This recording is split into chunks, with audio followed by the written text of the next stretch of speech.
Okay, I heard a bell go off. Okay. So before I start the meeting, I want to announce that anyone parked in the garage, since we're all family here, I don't have to read that. Anyone hiding? No. Good morning, everybody. I'll call this recommending committee meeting of, what is today? March 19th, 2013 to order. Are we in compliance with the open meeting law? Yes, we are. Thank you. This meeting has been posted in various locations throughout the city. First item, staff.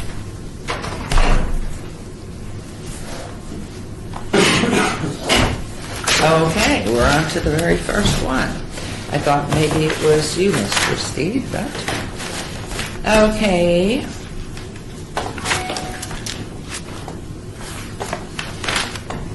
Our first one is bill number 2013-10. Yes. Bill. I have this. Amends provisions of the Unified Development Code governing the co-location, removal, and replacement of certain wireless communication facilities so as to conform to federal law. This has been proposed by Flynn Fagg, Director of Planning. And the background, this bill will amend provisions of the Unified Development Code governing the co-location, removal, and replacement of certain wireless communication facilities so as to conform to federal law. Federal telecommunication legislation was amended in 2012 to require local government approval of equipment co-locations, removals, and replacements that are deemed in nature. Madam Mayor, Good morning. members of the committee. Flynn Fagg, Department of Planning. You've pretty much read my summary of what this does. There was a change to federal law in February of 2012 relative to local approvals of cell tower facilities. And essentially what the change is, it says that a state or local government may not deny and shall approve any eligible facilities. The eligible facilities are defined as the co-location of new transmission equipment on an existing tower, the removal of transmission equipment, or the replacement of transmission equipment. And so what we're proposing to do is to bring our code into conformance with the change in federal law. So anything that is deemed as being an eligible facility will be an administrative review, but anything that is not deemed as an eligible facility, so increasing the height of a cell tower, a new cell tower would still be a discretionary review that would go before City Council. So that is the proposed change. I'd be happy to answer any questions that you have. Councilman Beers, any questions? We have no discretion in this matter? We do not. This is a federal mandate? Correct. How about what it looks like? Do we have discretion in that area? What these towers... For anything that is defined as an eligible facility, which is putting new antennas on an existing tower or removing and replacing, we do not have any discretion in those types of situations. That seems quite unusual, because if there are there any in residential areas in the city? Typically, they are not in residential areas. They are on commercial properties. They are adjacent in a number of cases to residential areas, but not in residentially zoned properties. Anyone wishing to be heard on this item? And Councilwoman will give you a moment to thank you for coming and filling in. You're very welcome, and I did go over that. Okay, so this we're on the first item. So is there a motion on this then? I would entertain a motion to be in compliance with the federal law. I would move that we recommend the City Council adopt this ordinance as written. Thank you. Is there agreement there? This is the federal law pertaining Yes. to cell towers. Yes. I just wanted to ask Flynn, when we talked with Robin Yoakum about some of the things with the cell towers, Robin spoke with her and conveyed to her our concerns in adding new towers if there was nothing we could do afterwards. She had a question that she thought, Robin thought that if it was on city property, we could make changes afterwards. Is that right or not right? Define what you mean by Robin, can you changes tell her afterwards. exactly what you said? Robin Yocum had indicated that if the tower was on... Robin, I'm sorry, can you please come to the microphone? Thank you. Had indicated that if the tower was on city property, that, and we had it or wanted it stealth, that we would have that right because it was on private or city property rather than otherwise. So we had that ability. So the question came up about the possibility of putting a cell tower at All-American Sports Park there in Buffalo. And so she was checking into that because she felt that, that would supersede this other. I don't know. That may not be really clear yet. Yes. No, actually, I think I understand what you're Okay. asking then. In this instance, where the city is the property owner, Yes. and so the city has an agreement with some type of a company that actually has provided the cell tower and the service on it, the city has the ability through its contract with the owner to perhaps make changes or to have some type of discretionary review. That's separate and distinct from the code. And so our ability through a contract versus our ability through a zoning code, those are two different areas. And that would only be in the situation where the city is actually the property owner and has the contract. So with it the does cell vary tower if you're the company. property owner, because my concern was granting one where maybe we wouldn't want it to be if it wouldn't be stealth, initially granting it because you'd have no control over it afterwards. Okay, I got that. And also, quickly, if I might add, the monies from these cell towers go to the park, if it's in a park, to that particular park, right? I'll talk with you later about that. Okay. Councilwoman? Sorry, I just got curious. Yes, please. All funds proceeds that come from the cell towers go into the general fund, and they're distributed just through the general fund process. Just like- Okay, because it used to before, according to Robin Yocum, it did go to the park, but I'll talk later about that. Thank you. Okay, so are you in agreement with the motion? Yes. Okay, thank you. So that passes. We will then move on to, thank you, Mr. Fagg. We'll move on. Should be a vote, right? What was There that? hasn't been a vote yet. The motion was made, but I didn't. Oh, I'm sorry, I thought, and then ask Can I ask Councilwoman. just one more question? Now, does this hold true in Summerlin also? If they have cell towers in Summerlin that are now concealed and are stealth, and somebody comes and wants to add more, they automatically can add more in Summerlin too? The federal law is the federal law. Federal law is a federal law, so if they can mess us up in the lower income, they can be messed up in the high. I just want to make sure it's an Correct. equal law. Thank you. Okay, so there's a motion been made by Councilman Beers, and all in favor, please, by aye. Aye. Aye. Okay, so that carries. Thank you. We'll move on to agenda item 4. Thank you, Robin. Bill number 2013-11 for possible action amends the Unified Development Code to remove the provision limiting beer, wine, cooler, cultural establishments to the Arts District. This is proposed also by Mr. Fagg, Flynn Fagg, Director of Planning. I will not take your thunder this time. It's quite all right. Flint Fagg, Department of Planning. The beer, wine, cooler, cultural establishment land use category was created back in 2010 at the request of the Arts District in order to allow both museums, performing arts theaters, and art galleries to have the ability to do beer, wine, and cooler sales at their events that they might have. What we discovered is that this type of land use category is not only beneficial in the Arts District, but also other places. For example, the Mob Museum recently obtained this land use entitlement.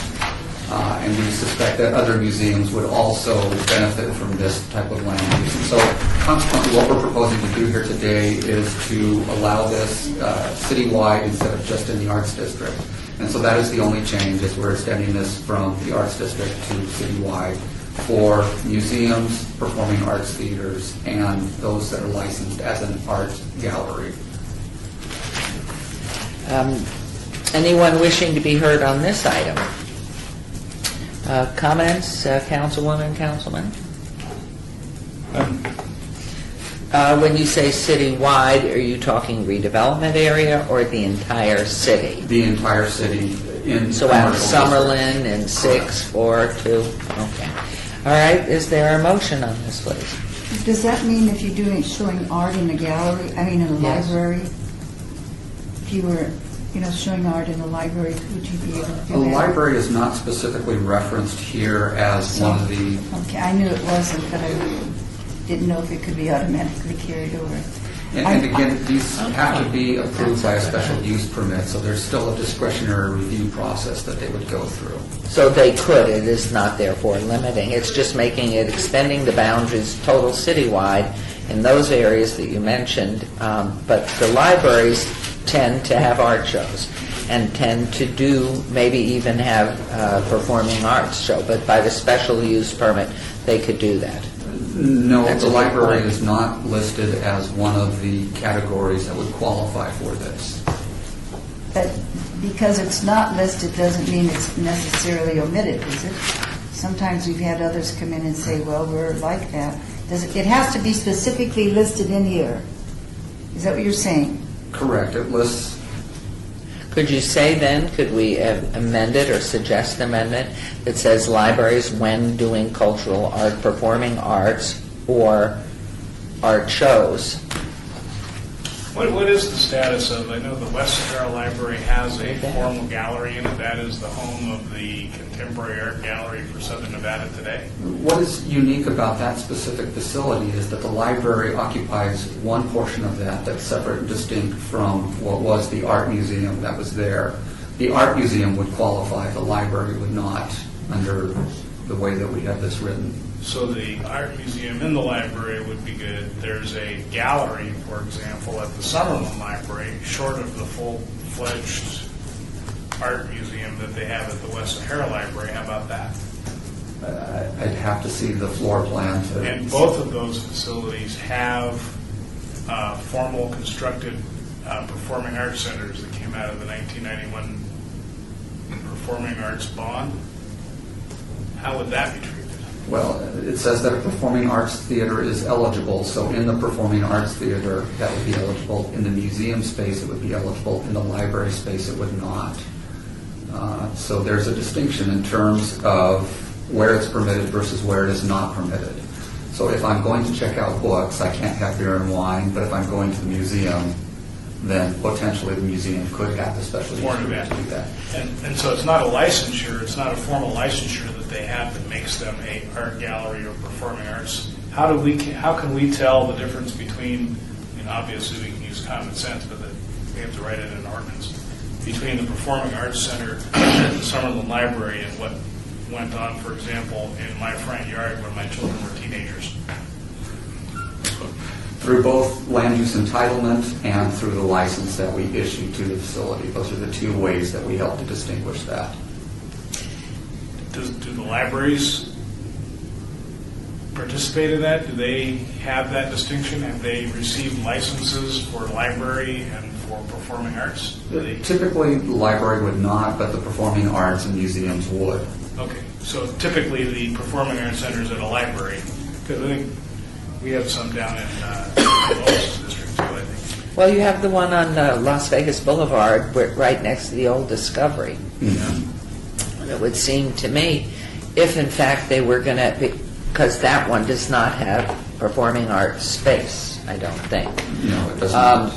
But if in fact they wanted to raise money and have an art show, What they could do is through a special event. Correct, then There's another ask way for to that. do that. okay. And that's distinct from this, which is basically an entitlement that they can continually do this. For example, the Mob Museum would have special events throughout the year. Rather than having to get a special event permit each time they do it, they have an entitlement so that they can do those types of events. So it's essentially a one-time approval, if you will, Okay. through a special use permit. So as this comes to council, you will explain that? Typically do the discussion here in recommending committee. Okay. All right, so is there a motion on this? I then? understand it is a little confusing because Right. the performing arts area is in the library, so that is a little confusing, but if you're saying They can still do it. you by can still having do an it, so, event. And okay. that's one of the things that through the special use permit process, which again is a discretionary process, you define the boundaries of where that occurs versus where that doesn't occur. It's typically what we do with most of our special use permits. So The only problem with that is, isn't there a limit in the frequency of the events that would preclude the Summerlin Library from having one every single month? under special event ordinance, yes, but by getting a special use permit, that allows them to do that on an unlimited basis. They need to do that, by the way. They really need to get that income out there. Anyone wishing to be heard? Anyone else wishing to be heard on this? Hearing none, then I'll ask for a motion, please. Move approval. Okay. All in favor, please signify by aye. Aye. Aye. Carries, motion carries. Thank you very much. Really, the lady from the district. Yeah, I'll have this. Yeah, I mean, that should be just regular, I would That's what think. you would think. Yep. This is agenda item number 5, and this is bill number 2013-12 for possible action repeals obsolete provisions regarding the Senior Citizen Center, the Child Care Licensing Board, and the Records Management Committee, and updates code references to certain holidays, as I have sponsored this. Mr. Steed, I believe this would be yours to speak to. Yes, thank you. Val Steed, Deputy City Attorney. This bill is part of the cleanup effort that you have asked us to perform. The Child Care Licensing Board no longer exists, and we had a refugee reference to it in the code. Same thing with the Senior Citizen Center, so we're deleting those provisions. The Records Management Committee we did away with a few months ago, but forgot this one section, so more cleanup. There's also the addition of Martin Luther King's birthday and the holidays, and an update to the Nevada Day, and everything is in order. Thank you. I'd love to have it cleaned up. I know it's forever and ever it will take, but at least we're making headway. Anyone wishing to be heard on this item? I have a question, as a matter of fact. Why does everything say Martin Luther King rather than Martin Luther King Jr.? The roads, I mean, I would hate the expense of having all our street signs changed, but I know that's part of it. And in here, I did look on that, and I think you still have it as, where is it? It's on page, it's line 27, page 1. Okay. 927, which one? Can you, well, I don't know. Here's, if I can respond to that, there were some in our office who wanted me to change that to President's Day. I'm sorry, not President's Day. Wanted me to change the Washington's birthday to President's Day, and what we do is we go back to the designation of a holiday, use the official name there. So the official name has still been Washington's birthday. We got that one there. The official name here is Martin Luther King's birthday. Maybe some people put the junior in there, I don't know, but we just kind of went with the official the flow. first designation, so. Okay, just the thought. Anyone wishing, thank you, anyone wishing to be heard on this cleanup item? I have a question. Please. We don't formally observe the day after Thanksgiving? That was a question that arose. I mean, we give it as a day off.